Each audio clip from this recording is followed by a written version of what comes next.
Welcome to Telugu ప్రభా TV. నేను మీ journalist రెహమాన్ని. Ongole రాజకీయాల్లో కీలక మార్పులు జరుగునున్నాయి.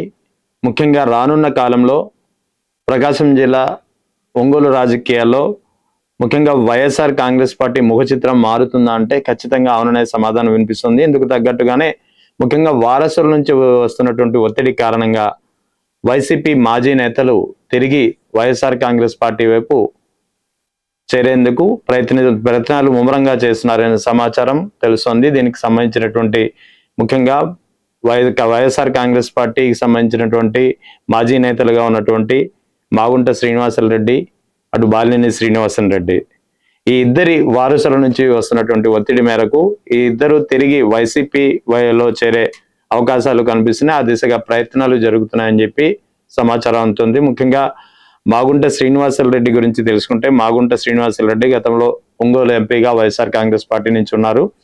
గత ఎన్నికలకు ముందు ఢిల్లీ లిక్కర్ స్కామ్ కేసులో మాగుంట శ్రీనివాసరెడ్డి కొడుకు రాఘవరెడ్డి నిందితుడిగా ఉండి ఆ తర్వాత ఎప్రూవర్గా మారారు. ఈ క్రమంలో ఆ దశలో 2024 ఎన్నికల్లో తనకు టికెట్ వస్తుందా రాదా అనే ఒక సందిగ్ధత మధ్య ఆయన వైఎస్ఆర్ కాంగ్రెస్ పార్టీ వీడి తెలుగుదేశంలో చేరి ఆ పార్టీ తరపు నుంచి ఎంపీగా పోటీ చేసి గెలిచిన పరిస్థితి.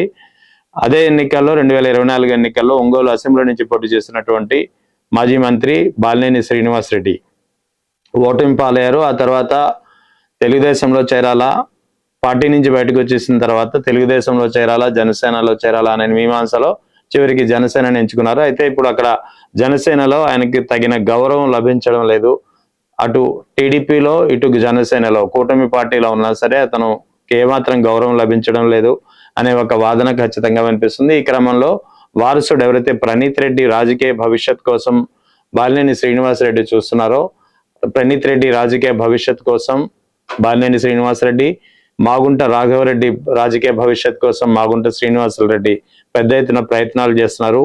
ఎప్పటికైనా నెల్లూరుకు సంబంధించినటువంటి రాజకీయాల్లో ముఖ్యంగా బాలినేని శ్రీనివాసరెడ్డి కుటుంబానికి కావచ్చు, లేదా మాగుంట శ్రీనివాసరెడ్డి కుటుంబానికి కావచ్చు, వైఎస్ఆర్ కాంగ్రెస్ పార్టీ అనేది ఒక సేఫ్ హబ్గా మారే అవకాశాలు ఉన్నాయి.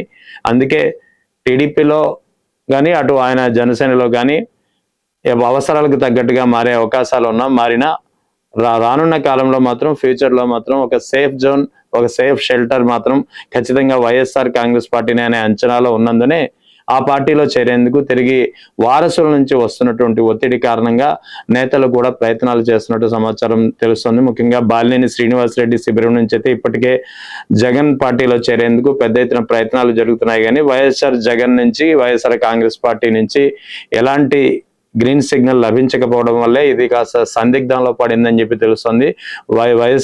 వైఎస్ జగన్ ఒకసారి గ్రీన్ సిగ్నల్ ఇస్తే మాత్రం ఖచ్చితంగా వెంటనే బాలినేని శ్రీనివాసరెడ్డి కొడుకు ప్రణీత్ రెడ్డితో సహా వైఎస్ఆర్ కాంగ్రెస్ పార్టీ తీర్థం పుచ్చుకునేందుకు సిద్ధంగా ఉన్నారని చెప్పి అక్కడ ఒంగోలు ప్రకాశం రాజకీయాలను బట్టి తెలుస్తోంది. ఇక మాగుంట శ్రీనివాసరెడ్డి అయితే ఇప్పుడు ఇమీడియట్ గా కాకపోయినా మరో 2 ఏళ్ల తర్వాత, అంటే ఎన్నికలకు ముందు లేదా ఎన్నికలకు మరో ఏడాది సమయం ఉందనగా ఖచ్చితంగా వైఎస్ఆర్ కాంగ్రెస్ పార్టీలో చేరే అవకాశాలు కనిపిస్తున్నాయి.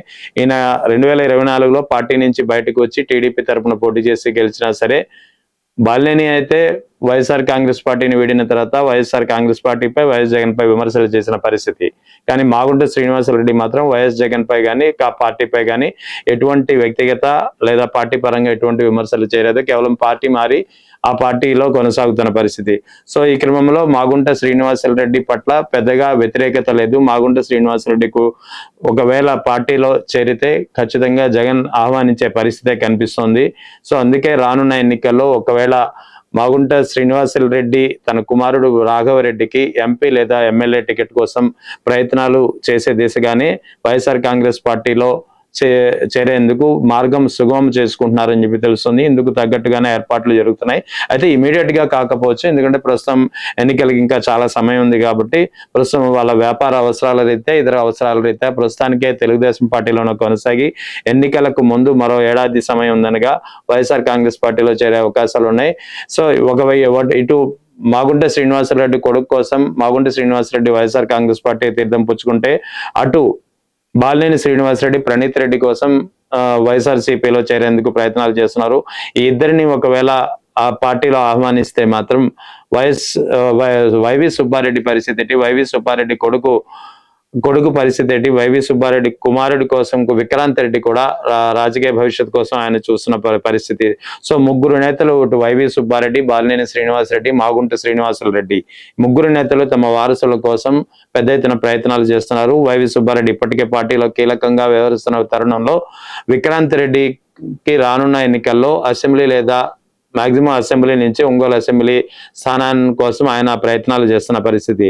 మరి ఇదే జరిగితే ఒకవేళ మాగుంట శ్రీనివాసరెడ్డి కుటుంబానికి, మాగుంట శ్రీనివాసరెడ్డి తండ్రి కొడుకులకు ఆహ్వానం పలికితే, అటు బాలినేని శ్రీనివాసరెడ్డి విషయంలో కూడా జగన్ కాస్త మెతక వైఖరితో ఉండి గ్రీన్ సిగ్నల్ పంపితే విక్రాంత్ రెడ్డి పరిస్థితి ఏంటి, విక్రాంత్ రెడ్డి భవిష్యత్ ఏంటి, విక్రాంత్ రెడ్డిని ఎక్కడ అకామిడేట్ చేస్తారనేది ఒక ప్రధానమైన ప్రశ్న.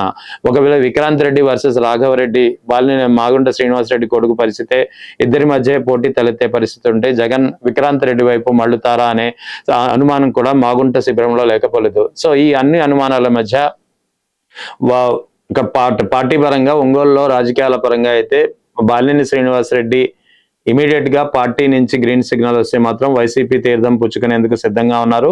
కానీ జగన్ దీన్ని సమ్మతిస్తారా లేదా అనేది ఒక ప్రధానమైనటువంటి ప్రశ్న. ఇక్కడ మాగుంట శ్రీనివాసరెడ్డి కుటుంబం విషయం అయితే ఇమీడియట్ గా రాకపోవచ్చు, కానీ ఎన్నికలకు ముందు వచ్చే అవకాశాలు ఉన్నాయి. ఖచ్చితంగా మా జగన్ నుంచి ఎటువంటి వ్యతిరేకత వ్యక్తం కాకపోవచ్చు అనేది తెలుస్తోంది. ఇక విక్రాంత్ రెడ్డి, వైవి సుబ్బారెడ్డి కొడుకుని ఎక్కడ అకామిడేట్ చేస్తారనేది ఒక ప్రశ్న. సో ఏదేమైనప్పటికీ ముగ్గురు వారసుల కోసం పోటీ తీవ్రంగా ఉండనుంది రానున్న కాలంలో. ముఖ్యంగా ఒంగోలు ముఖ చిత్రం అనేది రాజకీయ పరంగా వైఎస్ఆర్ కాంగ్రెస్ పార్టీలోనే ముగ్గురు అకామిడేట్ అయితే మాత్రం, ముగ్గురు ఉంటే మాత్రం ఖచ్చితంగా ముగ్గురు వారసుల మధ్య పోటీ బలంగా ఉండేది. ఒకరికి ఎంపీ, ఒకరికి ఎమ్మెల్యే స్థానం అకామిడేట్ చేసినా మరొకరికి ఎక్కడ స్థానం కల్పిస్తారనేది ఒక ప్రధానమైనటువంటి ప్రశ్న. సో ఓవరాల్ గా ఒంగోలు రాజకీయాల్లో కీలక మార్పు జరగనుంది. ఇప్పటికే రాఘవరెడ్డి స్థానిక వైసీపీ నేతలైనటువంటి కరణం బలరాం తదితరులతో ఇక్కడ జగన్ కి ముఖ్యంగా అనుచరులుగా ఉన్నటువంటి మా కామన్ ఫ్రెండ్స్ ద్వారాను ఆయన సన్నిహిత సంబంధాలు, తర్వాత కమ్యూనికేషన్ నడుపుతున్నట్టు తెలుస్తోంది. సో ఓవరాల్ గా ఒంగోలు రాజకీయాల్లో అయితే మాజీ నేతలు ఇప్పుడు తిరిగి వైసీపీ తీర్థం పుచ్చుకోవడానికి సిద్ధంగా ఉన్నారు. సో ఎవరిని ఎక్కడ అకామిడేట్ చేస్తారు, ఎవరికి గ్రీన్ సిగ్నల్ ఇస్తారు, ఎవరికి నో అంటారనేది జగన్ నిర్ణయంపై ఆధారపడుతుంది. ఏదేమైనప్పటికీ ఒంగోలు రాజకీయాలు రానున్న కాలంలో చాలా ఆసక్తికరంగా మారనున్నాయనడంలో ఎలాంటి సందేహం లేదు.